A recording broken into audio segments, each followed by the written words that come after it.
YouTube. This is Will Black Ops Pro, and after watching the presidential debate a few nights ago, I've come to the conclusion that the presidential election in 2016 is absolutely going to be rigged in favor of Hillary Clinton. And even though Donald Trump gets a lot more support, he has at least 20, sometimes even 30,000 people at his rallies. Hillary, she struggles to get 100 or 200 people into a middle school gym. Like Donald Trump's filling arenas, she struggles to fill a middle school gym. And she's having problems with volunteers because she can't get enough people to volunteer for her campaign because absolutely no one's excited for her. I mean, even people who are voting Hillary, they just aren't very excited for her. You barely see any Hillary signs. You see Trump signs everywhere. But I absolutely think that this election is going to be rigged in favor of Hillary Clinton after watching that debate. Now, the debate, people call it a historic debate because, this is one of the most important elections in our lifetimes, but it really was not a debate because people at first glance are going to say, oh, it's a debate between Hillary Clinton and Donald Trump, which is not true. It was actually a debate between Lester Holt, Hillary Clinton, and Donald Trump. But Lester Holt, of course, he's part of the mainstream media, and they're overwhelmingly pro-Hillary, so he was on Hillary's side, bringing up topics that didn't really matter to try to just waste time and make sure Trump didn't attack Hillary too hard. His whole goal was to put Trump on the defensive. And just the way, if you look closely enough, you can see Lester Holt treated Trump very differently than he did Hillary. Holt of course said, "Oh, he told the audience, please, you need to be silent so that we can hear what the candidates are saying." Okay, it makes sense, but when the Trump crowd cheers, he says, "Audience, we told you need to be quiet." And then Hillary crowd cheers, and he says nothing. And they do that twice. He still says nothing. He interrupted Trump 41 times, trying to debate him, trying to argue with Trump, trying to bring up trying to debunk his claims 41 times, and he only did that to Hillary 7 times. And in regards to bringing up topics that didn't matter, he spent a lot of time on things like the birther movement, which, Trump did try to push that starting in 2011. But at this point, it doesn't even matter that much. There are legitimate reasons to question whether or not a president was actually born in this country because, his dad was from Kenya, his parents met in the USSR, the family lived for a long time in Indonesia, so there are legitimate concerns there, and also the birth certificate that Obama supposedly put on the government website. If you check that out, it's actually heavily doctored. It's not even done well. You can tell it's done by an amateur, who changed some of the fonts, put different layers on the birth certificate, and if it was just really scanned out of the medical records, it would be one layer. But no, there were several layers because they had to edit different information, change some dates, and do a bunch of things like that. So the one that Obama claims is real was fake. I mean, it's people who put it in Photoshop and just show you all the different layers. You can probably look on YouTube and find out a video that shows you how fake the birth certificate is. So there are legitimate reasons to question the president's place of birth. At this point, it doesn't matter too much because he's a lame duck president. He'll be out in less than 4 months anyway.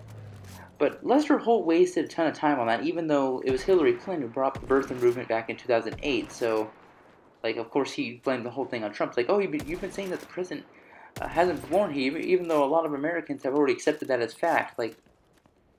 You're just wasting time on that, saying, oh, Trump, you don't pay taxes. Trump, you call women, you don't like dogs and pigs and all these dumb things. Basically implying that Trump's a sexist, Trump doesn't pay taxes, Trump's a racist.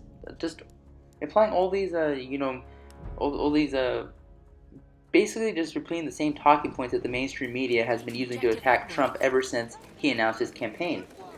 Because Lester Holt and the rest of the mainstream media really do not want Trump into the White House. And Trump, if these polls were real, if the polls were real, Trump would be ahead at least 10 to 15 points, guaranteed. Because if it were close, Trump would be having similar amount of turnout at his rallies as Hillary.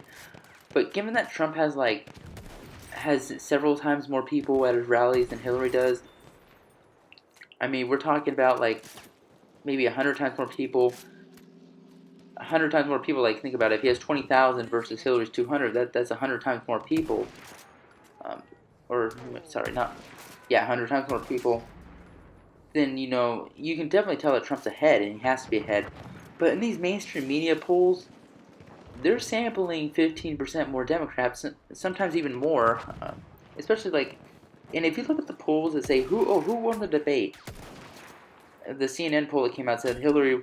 62% said Hillary won versus Trump's 27. Here's the problem with that. They openly admit, like, if you read the fine print, they admit that they polled 15% more Democrats, and there's probably more bias there. They probably only polled a liberal area like Philadelphia or Atlanta or some other place like that. What they're trying to do with all these fake polls is they're trying to condition you for a Hillary victory in November. Originally, they were saying, oh, she's up 12 points in the polls, guys. She's going to win in a landslide.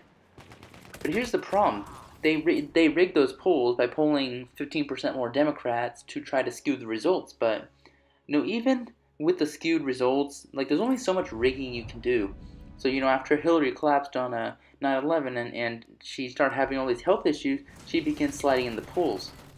And Democrat and the mainstream media can only rig it so much. So then some polls started coming out with Trump being a little bit ahead, like 2 points ahead in that CNN poll.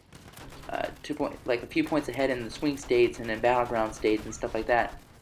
But even though he's probably up ahead, like at least 10 points higher than the polls are actually saying, because of course the mainstream media is doing everything they can to bury real polls that might suggest a Trump victory, because these people really do not want Trump to win. And what they're trying to do is they're trying to condition you for a Hillary victory, so that when they do steal the election, like, it will be believable. Like, they'll say, "Oh, Trump was behind the polls for all these weeks now, so it was only inevitable that Trump would lose," and they'll blame it on Trump's unfavorables, and they'll blame the loss on a lot of things. And what I think they're gonna do is, I think that they're going to make it close. Okay, there's no doubt in my mind that it's gonna be the final results are gonna be close. Because they're going to try to rig it. I mean, look what they did to Bernie Sanders. The mainstream media used voter suppression tactics. Some states, they reduced the number of polling stations because no one's going to wait in a 6-hour line to vote for someone in the primaries. And the mainstream media and the DNC knew that the lower the voter turnout, the more it'll favor Hillary Clinton. Because if you have higher voter turnout and all the college-age liberals come out, then they'll vote Bernie Sanders. And the establishment does not want an outsider like Bernie Sanders or Donald Trump in the White House, because they would shake out the system too much, and they're not bought controlled. The mainstream media and it is controlled by the elite and by Wall Street, and they want someone in office that they can control. Originally, the election was supposed to be between Jeb Bush and Hillary Clinton. But here's the problem, is that no one really liked Jeb Bush because, a lot of people, like even conservatives, had a sour taste in their mouth after George W. Bush. A lot of people blamed him for the 2008, 2009 economic downturn. So no one really wanted Jeb Bush. He was a front runner, but he didn't have a strong lead. Then Donald Trump came in, and that kind of cemented, his downfall, because Trump, of course, people liked him because he wasn't an insider. He wasn't a politician. People wanted change, and he was ahead. And the reason why, like, he eventually won the nomination was because he kept winning in a landslide after landslide in all these different states. And even, look, guys, you got to remember that the RNC did not want Donald Trump. They wanted someone who would be friendly to the establishment and to the donors, like Jeb Bush, or Marco Rubio, or Ted Cruz, or just someone like that. Someone who would be much more friendly, someone who would be much more controllable.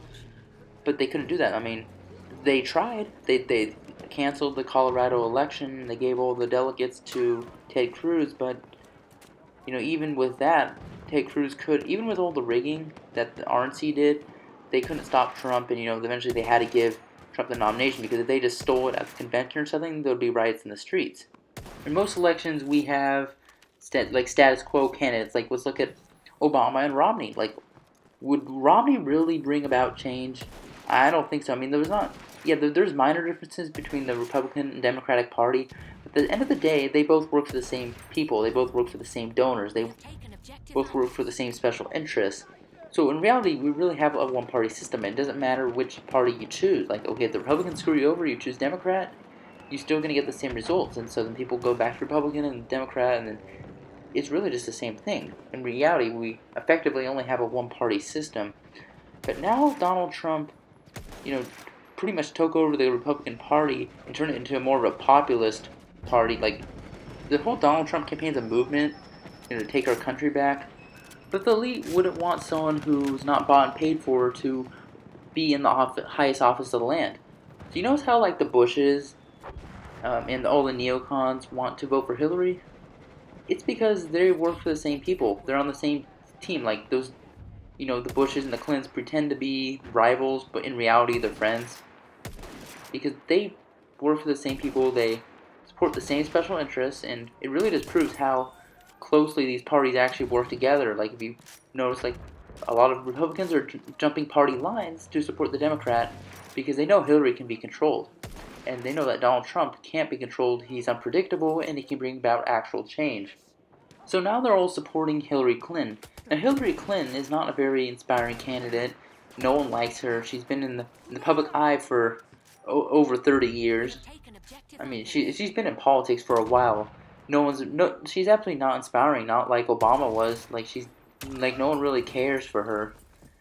And the only reason she even stands a chance in winning the election is because of the mainstream media. And the mainstream media, the overwhelming pro-Hillary, censors anything that's against her or pro-Donald Trump, because they want to keep. I mean, the more people who are misinformed, the more people who just aren't informed at all, the more potential voters Hillary has. Because the only people who actually vote for Hillary Clinton are probably misinformed voters because they don't know about her corruption or just all the other bad things that are associated with Hillary Clinton. The party loyalists too. I mean, a lot of them are probably misinformed. Maybe they just watch CNN. I mean, they don't follow politics too closely. Like, most Americans don't follow politics too closely, so maybe they just turn on CNN or something after a long day at work, and they just see that CNN is just broadcasting all the good things about Hillary Clinton. They say, "Wow, Hillary's such a good candidate. She's breaking down barriers. We really need a woman president." But they don't know all the bad things about her corruption, the Clinton Foundation, Benghazi, or all these other things.